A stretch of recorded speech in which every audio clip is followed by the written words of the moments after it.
नमस्कार दोस्तों, मैं आचार्य जोगिंदर गगनेजा आप सभी का एस्ट्रोलॉजी क्लासेस में स्वागत करता हूँ। आज का हमारा टॉपिक है कि 6, 8 और 12 ये तीनों घरों को एस्ट्रोलॉजी में दुष्ट स्थान बोला जाता है और इनके लॉर्ड को भी जहाँ उसकी प्लेसमेंट होती है अच्छा नहीं माना जाता है।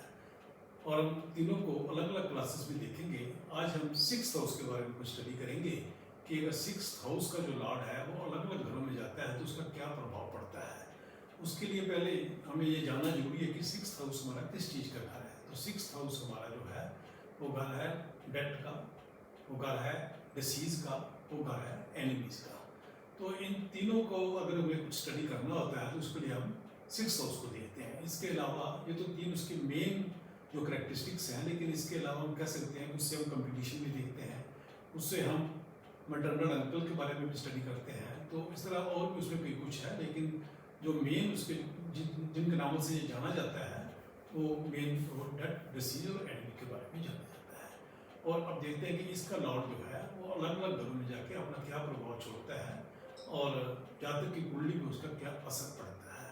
तो सबसे पहले जो 6th लॉर्ड है वो फर्स्ट हाउस में जा रहा है। तो फर्स्ट हाउस में जब जाएगा अगर तो लॉर्ड जो है वो स्ट्रॉन्ग है, स्ट्रॉन्ग से मेरा मतलब कि उसको कोई अफ्लिक्शन नहीं है, अच्छा है, तो हम कह सकते हैं कि वो जातक जो है वो डॉक्टर बन सकता है।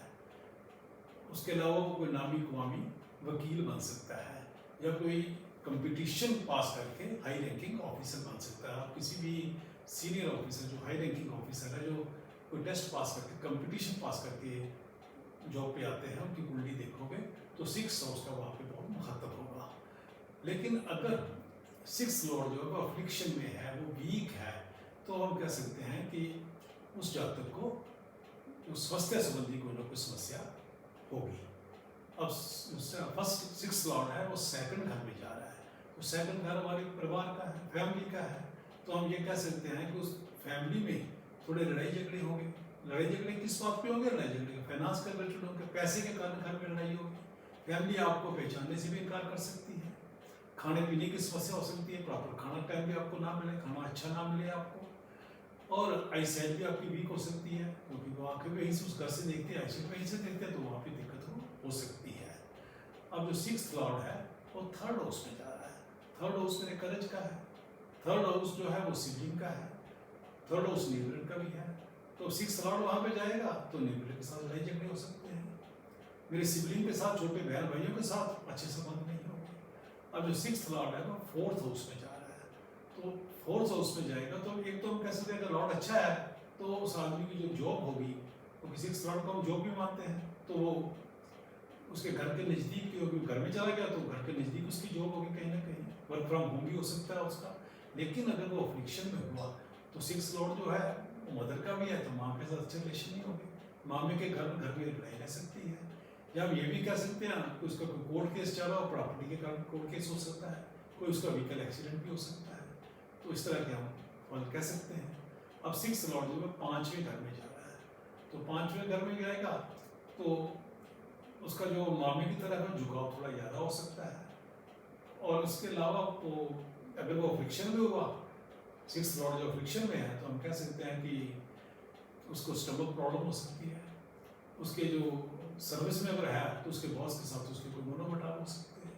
अब अगर 6th लॉर्ड 6th हाउस में है तो मैं यहाँ एक बात बता दूँ कि जिस घर का स्वामी भी अपने ही घर में है तो वो अपने घर की अच्छी तरह देखभाल करेगा, अपने घर को स्ट्रॉन्ग बनाएगा, तो इससे 6th लॉर्ड स्ट्रॉन्ग हो गया।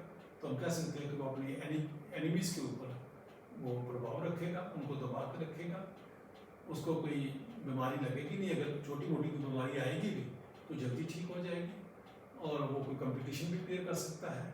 अगर उसे कोई लोन वगैरह लेना है, कोई एप्लीकेशन देता है वो, तो उसका जब उसका लोन भी सेंक्शन हो जाएगा। अब 6th लॉर्ड जो है 7th हाउस में जा रहा है, तो 7th हाउस स्पोर्ट्स का घर भी है, शादी का घर भी, तो शादी में तो डिले करवा सकता है।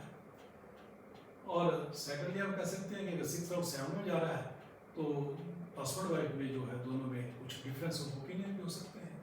अब 6th लॉर्ड जो 8th हाउस में जा रहा है, 8th हाउस हमारी एज का हाउस भी है, ऑब्स्टेकल का हाउस भी है। अब 6th लॉर्ड वहाँ पे जाएगा उस आदमी की जो एज है वो मीडियम होगी और वो गैम्बलर भी हो सकता है, उसको कोई ऐसी डिसीज भी लग सकती है जिसका दवाई जो है वो उम्र भर खानी पड़े, कोई समस्या आने ऐसी आती है, उसका कोई मेजर एक्सीडेंट भी हो सकता है। अब 6 लॉर्ड जो है 9th हाउस में जा रहा है, तो 9th हाउस हमारे गुरु का भी है, फादर का भी है, रिलीजन का भी है। अब 6 लॉर्ड वहाँ पे जाएगा तो मामले के कारण वहाँ पे घर में लड़ाई झगड़ा भी हो सकता है, फादर के साथ कोई रिलेशन अच्छे ना हो, फादर के साथ डिफरेंस ऑफ ओपिनियन हो। मेरे लक का हाउस भी है, 9 हाउस है, तो उसके कारण उसका लक भी उसको ज़्यादा सपोर्ट नहीं करेगा। अब 6 लॉर्ड जो है वो 10th हाउस में जा रहा है, 10th हाउस प्रोफेशन का है, तो उसके प्रोफेशन में कुछ समस्या आएंगी, वो प्रोफेशन चेंज करता रहेगा। अगर अफ्लिक्शन में है तो उसकी नौकरी भी छूट सकती है। एक बात यहाँ और बताऊँ कि वो आदमी प्रिटेंड करेगा कि वो बहुत रिलीजियस आदमी है, लेकिन असल में वो रिलीजियस नहीं होगा। अब 6 लॉर्ड जो है 11th हाउस में जा रहा है, 11th हाउस फाइनेंस का हाउस है, पैसे का हाउस है, तो वो खूब पैसा भी कमा सकता है। और बड़े भाई का हाउस है तो उसका बड़ा भाई उसके लिए सपोर्टिव भी हो सकता है, बड़ा भाई हाई रैंकिंग ऑफिसर भी हो सकता है। लेकिन अगर वही अफ्लिक्शन में होगा प्लैनेट, तो हम कह सकते हैं कि वो 6th है, तो उसको कोई ऐसी बीमारी भी लग सकती है जिसका कोई इलाज ना हो। अब 6th लॉर्ड जो है वो 12th हाउस में जा रहा है। 12th हाउस का मतलब होता है नुकसान का घर, व्यय का घर, खर्चे का घर।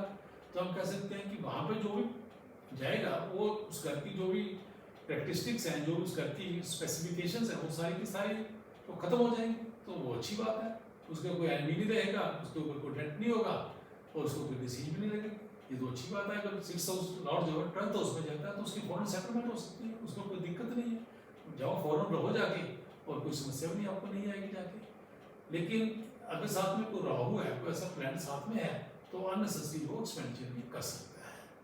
तो इस तरह आपने देखा कि जो 6th लॉर्ड है वो अलग अलग घरों में जाके अपना क्या प्रभाव छोड़ता है और हम अपनी कुंडली को उसको कैसे लागू करेंगे, कैसे चेक करेंगे। आप उसको अपनी कुंडली पे मैच कीजिए, अपने यार दोस्तों की कुंडली पे मैच कीजिए और फिर कमेंट सेक्शन में लिखिए कि क्या जो सूत्र बताए गए हैं वो ठीक है। अगर कोई समस्या है तो जरूर लिखिएगा, हम उसका उत्तर देने के लिए तत्पर हैं।